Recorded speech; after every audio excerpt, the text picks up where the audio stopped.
Pessoal, não vamos esquecer de acionar o sino. Olá, combatentes do canal Arte da Guerra. O falecido primeiro-ministro de Israel, Ben-Gurion, teria dito uma vez que se o Einstein, o Oppenheimer e o Edward Teller, projetaram armas nucleares para os Estados Unidos e os três eram judeus, não havia razão para que outros técnicos judeus, técnicos e cientistas, projetassem armas nucleares para Israel.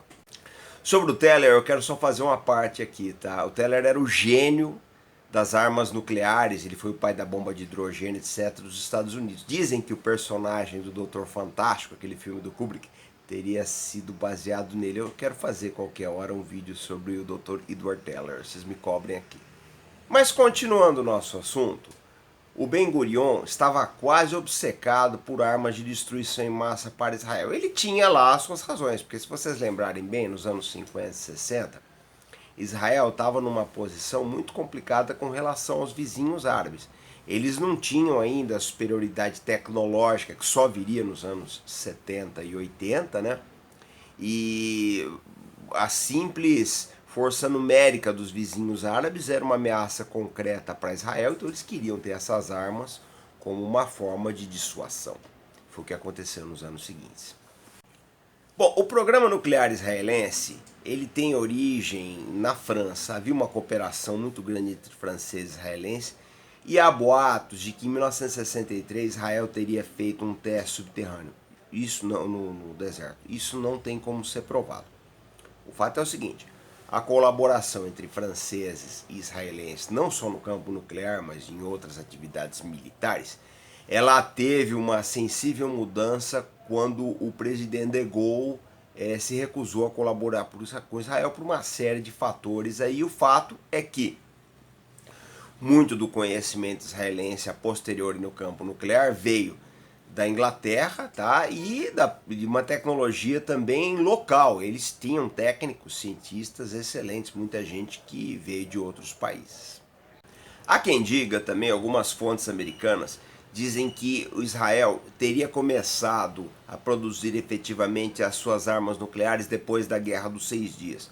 Outros sustentam que antes dessa guerra as armas já estavam prontas, que Israel planejou um lançamento de forma bem empírica no Egito. Eles levariam a bomba até lá, eles não tinham métodos de delivery ainda, nem aviões, nem mísseis, então a bomba seria transportada lá de caminhão, de helicóptero, e depois detonada numa forma quase manual. Há quem sustente essa versão aí, vocês acham por aí. O fato é o seguinte, gente, boa parte do programa israelense foi feito na surdina, tá? Tanto a obtenção de planos, a cooperação, tá? Planos de usinas, etc., e o próprio contrabando de material. Em 1968, o Mossad fez uma operação, uma triangulação, para conseguir uma partida grande de urânio que tinha sido extraído do Congo através de uma empresa belga para ser vendido para Israel. Na verdade, eles usavam muito bandeira falsa, né? Criavam uma companhia fictícia, a companhia comprava o material, geralmente essa companhia era registrada num país neutro, numa grande potência, de maneira que ninguém conseguisse rastrear a mesma, mas o material ia para Israel. O fato é que esse urânio desapareceu no meio do caminho. Há quem diga que, lógico, esse desaparecimento foi uma coisa aí, fictícia, e o material teria ido parar em Israel, ou seja, os belgas, de uma certa forma, tiveram alguma participação no contrabando de urânio congolês para Israel. Muitos dos segredos israelenses com respeito à bomba atômica vieram a público quando Mordecai Vanunu, um ex-técnico israelense, ele desertou, né, fugiu para a Inglaterra e deu diversas declarações. Ele expôs todo o programa de Israel. Depois o Mossad fez uma operação para capturar o Vanunu, que é interessante também, tá? Nós devemos fazer um outro vídeo aí. Uma das operações do Mossad mais interessantes que já se fez até hoje. Mas o fato é o seguinte: todas as fontes que eu pesquisei acreditam Israel tendo entre 20 e 400 armas nucleares. Entre 20 e 400, aparecem todos os números que vocês podem imaginar. Que nem a Coreia do Norte, gente. A gente não consegue penetrar com certeza nesses números. Por isso que eu não dou certeza. Eu vejo muita gente aí falando, ah não, tem tanto. Como é que você sabe? Não tem como saber. Então, o que se calcula é isso, entre 20 e 400, eu já vi todos os números. Agora, não se pode ser negado, Israel tem a bomba atômica, tá? E deve ter meios seguros, práticos e de longo alcance do delivery dessa arma. Em 22 de setembro de 1979, um satélite norte-americano Vela Hotel detectou uma explosão de cerca de 3 quilotons no Oceano Índico. Esse aí é o mapa da provável explosão conjunta de Israel e África do Sul realizada nas Ilhas Prince Edward em 22 de setembro de 1979. Esse aí é o satélite Vela Hotel, né, que detectou a explosão. Esse satélite faz parte de um programa americano, começou em 1959, para acompanhar explosões nucleares ao longo de todo o planeta. O que se supõe que tenha acontecido é o seguinte: provavelmente os israelenses achavam que os satélites americanos desse modelo já estavam desativados e que a explosão passaria desapercebida. E eles também aproveitaram um tufão na área que poderia mascarar essa explosão. O fato é que ela foi detectada. Em 2010, foi relatado que em 27 de fevereiro de 1980, o ex-presidente Jimmy Carter, que está vivo até hoje, ex-presidente americano, ele teria reportado no seu diário que os israelenses provavelmente conduziram um teste nuclear bem sucedido em 1979 no Oceano Índico, juntamente com os sul-africanos. Nesse mesmo ano, 79, né, algumas amostras de ovelhas australianas levadas para os Estados Unidos detectaram a presença de material radioativo no corpo desses animais. Né? Como se chegou lá, eles acreditam que realmente foi em decorrência dessas explosões nucleares israelenses. O fato é o seguinte, gente, a colaboração israelense, dos israelenses com os sul-africanos, ela deve ter sido maior do que se sabe até agora, mas vai demorar, a gente sabe que leva muito tempo para esses documentos virem a público aí, tá? Ficar tudo efetivamente comprovado e nós podemos estabelecer uma cronologia confiável de tudo que realmente aconteceu, de como foram os acordos e o que esses dois países conseguiram fazer junto em termos de realização de armas nucleares. Mas aconteceu muita coisa, nós acreditamos nisso. Bom, a terceira e última história se refere a um documento assinado pelos dois governos, de Israel e da África do Sul, em 1975, ou seja, 4 anos antes desse teste nuclear a que eu me referi. O documento foi assinado por ambos os ministros da defesa. Então, na época, era o Shimon Peres por Israel e o P.W. Botha pela África do Sul. Esse documento nunca subiu para os respectivos dirigentes máximos, né? No caso da África do Sul era um presidente, no caso de Israel o primeiro-ministro.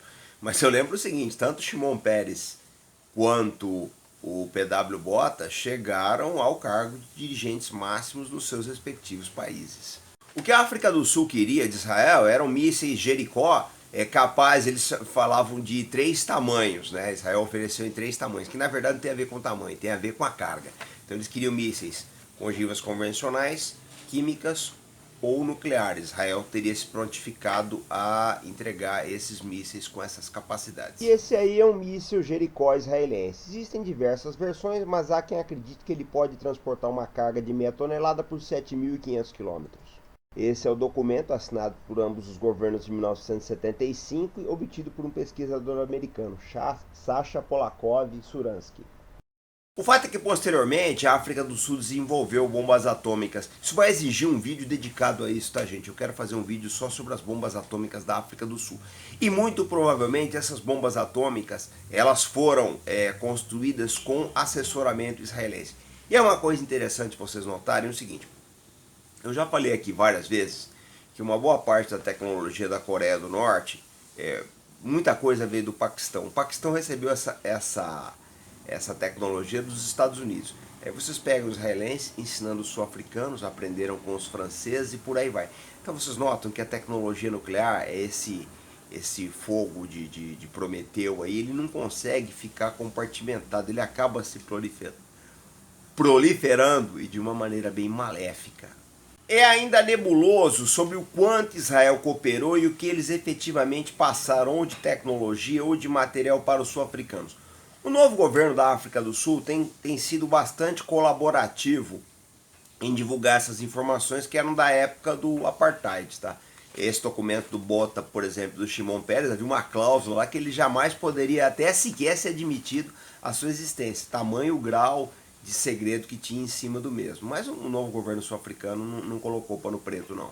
É o seguinte, uma coisa muito importante que nós temos que levar em consideração é que o governo da África, o governo do apartheid da África do Sul, né, que caiu depois, ele vive numa situação militar semelhante a Israel, cercados por inimigos, né? Eles tinham um temor muito grande de ser atacados, ser invadidos, então eles apelavam para todas as armas possíveis. Eu lembro que em decorrência disso, a África do Sul tem uma indústria de armamentos excelente, até hoje tem um padrão de excelência internacional muito bom aí, bem como Israel. Então eles guardavam uma similaridade política muito grande em termos locais, né? Em termos de seus vizinhos, o entrelaçamento político, o histórico dos dois países e principalmente o isolamento internacional que ambos os países estavam submetidos. Pessoal, esse foi o vídeo de hoje e eu gostaria que vocês refletissem muito sobre essas coisas. É lógico que não para por aqui, vão surgir ao longo dos anos aí novos documentos, novas revelações sobre o programa nuclear israelense, sobre a cooperação com os sul-africanos, sobre a cooperação com outros países. Também vão surgir documentos sobre o programa nuclear sul-africano e a gente sempre, na medida do possível, vai divulgando aqui no canal Arte da Guerra, tá? Mas o vídeo de hoje eu acho que já dá bastante debate, bastante reflexão. Bom, pessoal, antes de encerrar eu queria dizer uma coisa para vocês. Eu vou solicitar ao pessoal, eu tenho visto muito aí na internet a divulgação de boatos sem nenhum fundamento. Eu lembro que alguns anos atrás uma dona de casa foi assassinada, acho que foi no litoral de São Paulo, já não lembro bem, ela foi linchada porque ela foi acusada, né, de uma série de coisas, era inverídico e ela acabou sendo linchada. Então vamos pôr um pouquinho a mão na consciência e pensar na responsabilidade que nós temos quando nós divulgamos boatos. O pessoal que se relaciona comigo já sabe, não adianta mandar o WhatsApp, fulano fez isso, fez aquilo, se não tiver fundamentado, porque eu não divulgo. Às vezes, na maior parte das vezes eu vou avisando, nem abro. Tá? Se eu vejo que essas coisas aí deprimentes, ou coisas mostrando crianças, maus tratos com animais, nada disso, tá? Nós efetivamente passamos para frente acusações infundadas ou o que quer que seja.